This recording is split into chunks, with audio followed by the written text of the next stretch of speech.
Okay, so I've been playing this game basically since it came out. I played the in December. I can't remember which day exactly. I played this game on December 2011, I think, or 2012. I was very young. I think it's 2011. Because obviously I've been a big fan of Knights of the Old Republic, and I kind of saw this as the third installment, and I saw it as the story of what's going to happen with Mitra and what's going to happen with Revan. That's my kind of idea. Little did I know that I never paid attention that it's actually an MMO, but I was too young to understand. It was actually my first MMO that I played, because I was 12 at the time. Very young boy. Very ignorant boy. And I've been playing on and off basically since that time. The most I've actually played was between 2015 and 18. It was also in between the times of the Knights of the Fallen Empire and the Eternal Thrones. There were very big releases for this game, and they improved the character details on NPCs. We're not going to count ourselves. We didn't get anything. We got massive storylines, even though they're one-sided, because there's no like 8 different class stories. They're all just bunched into one. But I had a lot of ups and downs because it was split in chapters, and obviously you're kind of forced to go through some of the chapters that you don't like. For example, I think chapter 13 and 14 were not that interesting, or 12 and 13, they were kind of like filler chapters, and it can kind of like shake the community down when stuff like that is not as interesting, but you have to get through it. And it's also a pain in the ass if you have to do it 8 times for each character, the same story. And then since, I guess, Onslaught, the whole Jedi on the Siege, patches, expansions, I've kind of started being on and off. I wasn't as interested. And then I started playing a couple weeks before 7.0 released. I do remember I actually streamed me reading the patch notes of 7.0 an hour before it... or 30 minutes before it was going to be published again, before I could play the game. But there was an extended maintenance, as we call it on Twitter. There was an extended maintenance issue, and we didn't have any details on when it was going to come out. So it was kind of stress. I was just there like, I'm streaming already. I was planning to play the game, but now there's maintenance. What's this? Shit. And then... yeah, so that happened, and then I started playing 7.0. It was a very, how do I call it? It was a very rocky start. There was a lot of issues. No weapon outfit slot. You were stuck with the weapon of the actual gear weapon, not outfit weapons. You couldn't use those because there wasn't any mods available for the latest gear. So you had to wait, I think, until 7.0 before you could start using your own weapons again from the Cardo market or from PvP ranked or anything else, and also have the best stats possible. So you could either keep the weapon that you like and be downgraded to 3 or 6, or be upgraded but have a shittier looking weapon, because I'll be honest, they look pretty shit. The issues with the preview, you couldn't go up or down with the character on preview. For me, the pruning of abilities was kind of a mixed feeling, because at the same time, I like the idea of this ability tree that we have. I enjoy this. This is a good update. The combat styles is a good idea. Disciplines and the ability trees are a good idea. The abilities interface and everything else pretty much related to these interface are a bit of a mess, especially when at first you had to like scroll down to find one of these sub menus, and people struggled a lot. But yeah, I like this idea. The pruning I didn't like as much. I would have only appreciated pruning if this content, what we see here, would have been maybe up to level 60. And then from here on the top, we would have had abilities that are new for each class, kind of giving the sense of having more passives or more like in between of GCD abilities you could press to make yourself powerful or to like change your game style, but you don't. And so you're missing out a ton of abilities. My bars used to be Phil. Now I'm not the type of guy that likes 27 abilities in one fucking key slot. I'm looking at you, Samurai from Final Fantasy 14. You're a fucking mess. And Astrologian. But I don't like the idea that much of being limited, knowing what I used to have and what I lose, especially these three. These were my kings: Intimidating Roar, Mad Dash, and Saber Reflect. All gone now, and I have to sacrifice 2 of them at least. 7.1 came out. I actually didn't play at the time. I wasn't as interested. I was happy to know that the weapon outfit slot was kind of fixed. I wasn't as up to date with everything that happened in 7.1. But the whole storyline, the whole added expansion, the whole extra stuff, content you would have had on 7.0 was kind of too small. Maybe 2 or 3 hours of content, and 7.1 is... I don't remember it adding content. I think it added Manan dailies. Did it not? I think was that 7.0? I can't remember. But I don't feel like it's that big compared to how long it took for the patch to actually come out. And then in between that time and now, we have 7.2, which is what I've been currently playing for quite some time. I've been testing a couple things. Right now, these UIs are pointless. Especially because I don't think I can actually... I can't get rid of... Okay, the menu bar I can get rid of. I don't think I can get rid... No, I can't. There's no option to disable it. And I kind of understand. There's a couple important things in here. I just feel like if you're going to do this, at least have the ability to merge them. There was also no ability to rotate these horizontally to make... basically, you can probably see it a little bit. So this one has a triangular form. I wanted to rotate this horizontally, but I don't see the option. I just see all those slots. But I wanted to have them together, but they don't fit because I can't switch them and make it look like it's just one line and make it perfect. But I feel like this UI is unneeded. It's a bit of a mess. It's confusing. And if you start playing for the first time, this window will probably pop up as a glitch. And you'll have to figure out a button in your interface editor to go to utility bar 1 and have your enable movable secondary window option. Make sure that that window is not bugged and it's not in the middle of your screen, on the bottom of the screen, to the point that you can't actually click it away. Yeah, so this is kind of a mess. I can't even change. I don't think I can change where this one is positioned. It's kind of random. Or I can change it, but it's like I have to change 2 UI bars every time I want them to be together. It's kind of a mess. I kind of wish this would be a submenu. This would be a submenu from this and not a separate UI slot. It looks really good. I wish this fucking shoulder... There's something about them in shoulder caps I just despise, bro. Just get rid of them. It's not needed. But it's a very good set. But yeah, so right now the UI is very messy and it's kind of a mess right now. PvP, I currently only have 1 loss on this character because it resets on... It doesn't reset, but every time you switch discipline, the stats go for the specific discipline and not the character. So as far as I know, you can't officially look at your total wins and losses. Am I correct? Oh no, I think you... Yeah, so I, for example, lost all my games today. That's completely fine. I kind of expected that to happen. I didn't play that many games.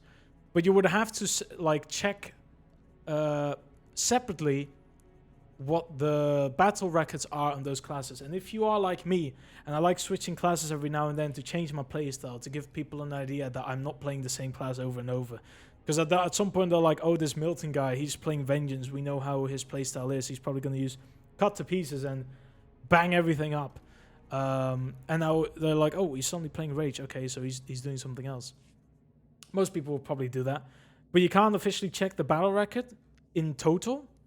You also lose you lose all your old stats.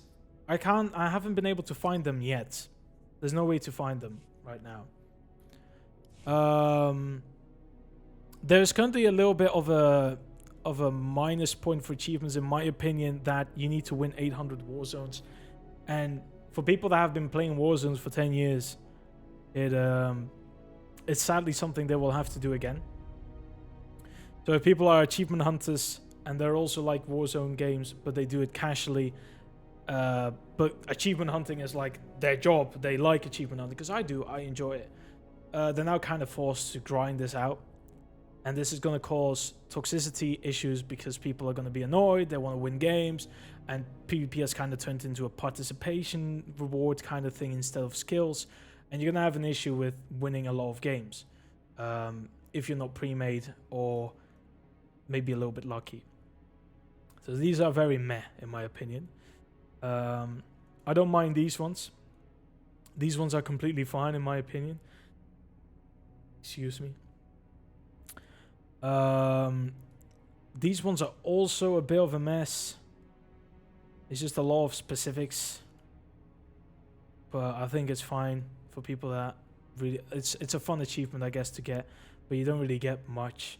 I kind of wish they would at least put 20 Cardo coins on the end of these achievements, because at this point we never get Cardo coin achievements anymore, and I feel like it should be a little bit worth it to get some Cardo coins, even though it's 20, which is nothing, but to give an idea that you can maybe get 2 achievements and you can buy a Valor boost for yourself. How about that? So, and then you have the classic player PvP, and then the general is moved up to the normal PvP for some reason. And then they have the PvP Season 1 achievements. So right now it's a buggy mess. The UI is a mess. I don't like anything about this. The map is my one thing that I do appreciate. I will be honest, the map is very cool, and I feel like it was kind of needed. The whole big ass map with all those legacies and just pretty much winding up the half of your screen and then having to get rid of it to check where you are going, unless you use transparency, but that can also be a mess. It's a bit too much. I like this minimalistic map. It works well, and you can always resort to your old map if you don't like it. I like that they gave the option. I like the map. It is very good. You can also change the icons on it, so that's pretty nice. You can change how big the icons are or how small they are. They're not that bad. They can just be scaled here. You can have massive icons. If you're playing 4K, you can bring the minimap and make it bigger, or you can just keep it like this and just keep it small. You can make it very minimalistic if you don't want to have your minimap throttled with icons. I like to keep it on 0.9. But yeah, PvP right now, I feel like it's kind of a mess. It's turned into a participation type of reward system that does not encourage people to actually play their jobs, because they can passively still gain rewards by not doing their utmost best, or at least playing to a decent level. And I think it's going to cause issues in the future, and that toxicity that they so-called try to remove due to ranked being a complete mess and something they can't fix, I feel like that's going to be turned over to just Warzone arenas and just the whole PvP arenas and PvP Warzones. I feel like PvP arenas is still going to have the same issue, and PvP Warzones is slightly going to have the issue of having people that play PvP a ton and they know everything about each class, and free-to-play players which can now play it, and everything else which are added in a bundle, as well as mixing with 8 pre-mates, which can also turn into a mess. I feel like right now this what's happening with PvP is right now a bigger mess than it was before. I'd argue actually that PvP before this update was pretty much fine. They could have kept it how it was. I know ranked arenas is known for their toxicity. I feel like they should have just kept PvP how it was, ranked, unranked. If it was a case of making ranked rewards possible for everyone due to the what players are missing out, I feel like that should have still it shouldn't have mattered because it's still such a small amount of rewards that you could get. I don't think it's that big of a problem. But if people wanted to make it, people wanted to get it, they could have worked for it in unranked if they wanted to, through a medal system or through a system where them actually playing is a fast way and a decent progress way to actually get the rewards that you want to get, instead of just joining the game, passively waiting. Because I've already seen people sitting around in matches not doing anything. It would have been better, because sorry for saying so often. Right now, the PvP season, there is 8 medals in arenas which can be passively earned by not doing a lot. The matches played can be easily earned by not doing anything, just running around and absolutely doing nothing. You would miss out on this, maybe, unless 7 of your teammates are actually doing your job, or 6 people. But they would have to maybe be stressing, or maybe the other team is even just as bad. The 8 medals can be earned passively. The Warzone matches played can easily be participated, and people get those rewards. And the matches won, again, it's very luck based if you don't do anything, but you're just making it harder on the people that actually want to play PvP and actually want to like do something in the game. Because now this kind of has turned into a Galactic Starfighter issue where people get rewarded by just joining the game. They don't need to win because they get progress by just being in the match, and therefore they take the long run. You have people hiding using the gunship, the gunship, and just stay back and just let the team do their stuff. But the team have a hard time because there's 1 or 2 people just absolutely just doing nothing. Now, I can't say anything about Runuk. I'm sure someone else can add on to it. I haven't been able to play that part of the game yet. I don't know how long it is. I don't know how fun the dailies are. But I'm just going to leave it as uninterested due to me not having played the Manan dailies as well. So I can't give an opinion, and I will not base how I find this expansion in general 7.0, 1 and 2 based on the dailies, because I haven't done them. With that being said, I feel like 7.2 is just a complete mess. It's actually brought me down. I was very excited to get into it, but right now it's an absolute complete mess that I am not going to enjoy. And as far as I know, I think this will be, for now, the last stream regarding the Old Republic, because I'm going to take a break. I'll probably return maybe one day if there's a big update coming up. But right now, I've been in copium stage. I've been waiting 9 to 12 months for something big to happen in this whole Legacy of the Sith expansion, and nothing. There's absolutely nothing has happened, and I tried to enjoy it.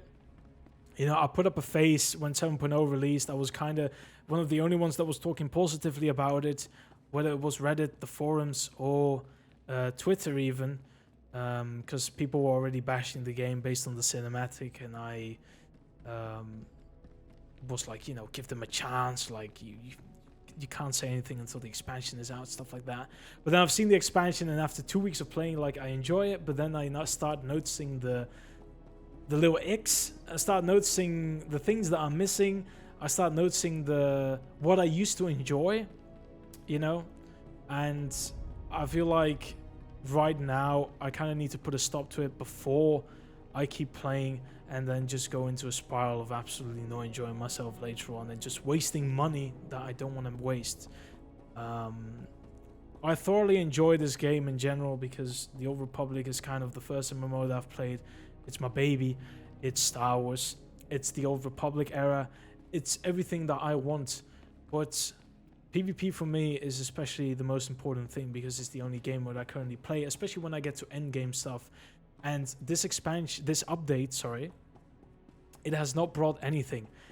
If anything, my stats are completely gone, so I can't even check what I've been doing. And there is the rewards, I've checked them so far, they're not as grandeur as I expected, and there's no reason for me to currently play these matches. You can give me an 800 matches won achievement, but it's just completely not making me exciting to start on those, and I definitely will not start on those. I can't be asked, to be honest.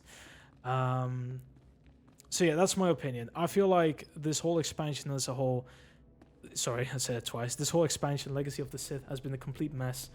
I've been trying to talk positively about it, but I'm kind of tired of it. I'm not as excited anymore. I'm not as happy to play it as I used to. It's just not as exciting as I wanted it to be. And the only thing I can say extra about this, I did not overhype 7.2 as much. I haven't even seen the teaser trailer. I haven't really been up to date with all the updates. Hell, I checked this morning on the patch notes all the stuff that was going to be in the patch, because I wasn't going to check it the moment they released it, and it's just not as interesting as I don't care. I can keep talking, I can keep rambling, but I don't care. Yeah, I'm going to take a break. I feel like this year has been a complete mess for the Old Republic, and I honestly do not believe this is going to be saved. I think it's going to be an absolute, it's going to spiral down even more, and it's not going to go well. That's for sure. Oh, what the fuck? Maybe my verdict is not exactly the best. I'm not exactly a review on myself. I just actually gave my opinion on what I feel about the patch and the expansion as a whole, because I haven't really talked about the expansion much. There's going to be a lot of issues. There needs to be another patch update with the UI problems, especially with the Cardo and the preview stuff. The PvP window, when you finish the game, is also too clustered. There's too much information that is unnecessary, and it gets in the way. There was no need for it. It's okay to put the season objectives on the same window as your leaderboard, but separating allies and enemies is unneeded. You don't need your personal one. You can just see it on the leaderboard, and for the rest, it's kind of pointless. They just added it for the sake of adding content and giving the idea that a lot of new stuff has been added into the game, where in fact nothing has changed, because there's only one PvP game mode right now, and there is only bro, it just pisses me off thinking about it. I'm just gonna stop